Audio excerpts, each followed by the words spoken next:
That's right, report me. Take your black ass out of here. Take your black ass out of here. You up. Don't come cut the buckle. Get in your food. Get your ass Off my property. out of here. Score that. Come back to grandma. Angry. Good, I hope you show your employer. Show your employer, because this is what your employees You did. dumb. There's no suicide. Get your black ass out of here. You come back to grandma. Hang. Don't go over his house either. You don't want none. There's no suicide. Get your black ass out of here.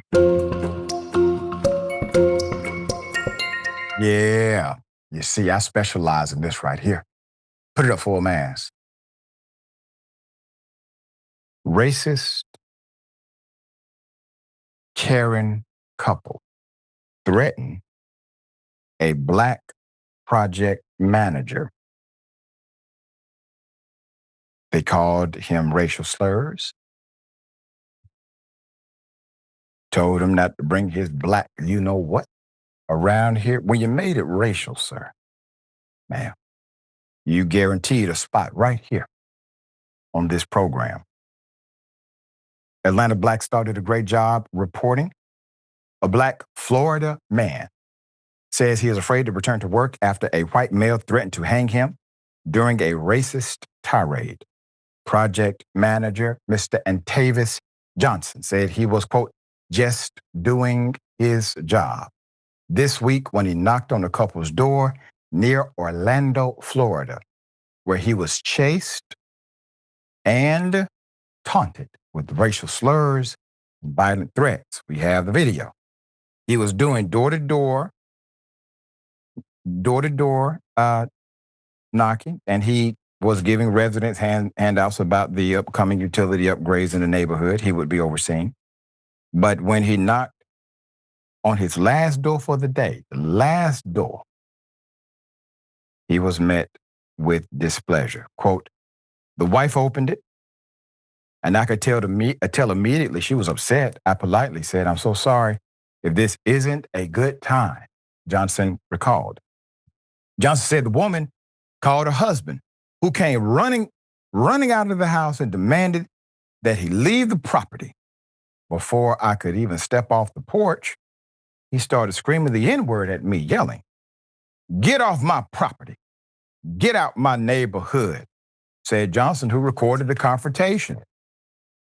Johnson posted the video on his TikTok page with background music. Even though Johnson walks away from the property, the couple follows him down the street. Johnson posted another video where he is seemingly talking to a police officer who tells him no crime was committed. Quote, I was terrified for my life. I have a 4-year-old daughter to take care of, and since this happened, I haven't been able to bring myself to go back to work, Johnson said.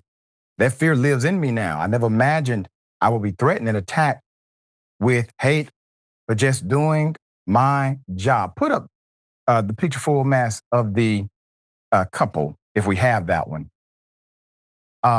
The couple, when the male said, he will hang you, dear brother, I don't give a damn what the police said to you. Florida has a statute. It's a statutory law that considers hanging somebody, the threat of hanging somebody, a terroristic threat. It is punishable by 1 year in prison and actionable.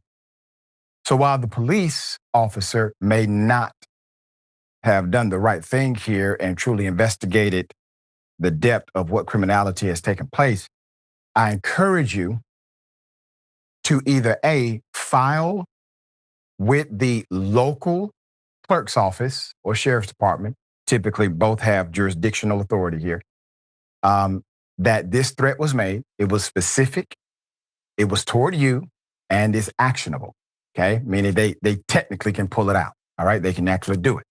So those dynamics are present in this video. I would recommend you do so. And also, it seems as if to me, dear brother, you are probably going through a level of emotional distress. That's when I'm going to encourage you to get in touch with a civil rights attorney. And it happened while you were on the job, your civil rights attorney will explain why that part is important too. Okay. All right. Hell of a thing. It seems as if this was unprovoked. This had no cause and effect relationship. I mean, a man knocking on your door because he's informing you of something that's available in your community is pretty common. I get those all the time myself. But to respond in such a way, and they're always respectful because they're trained that way.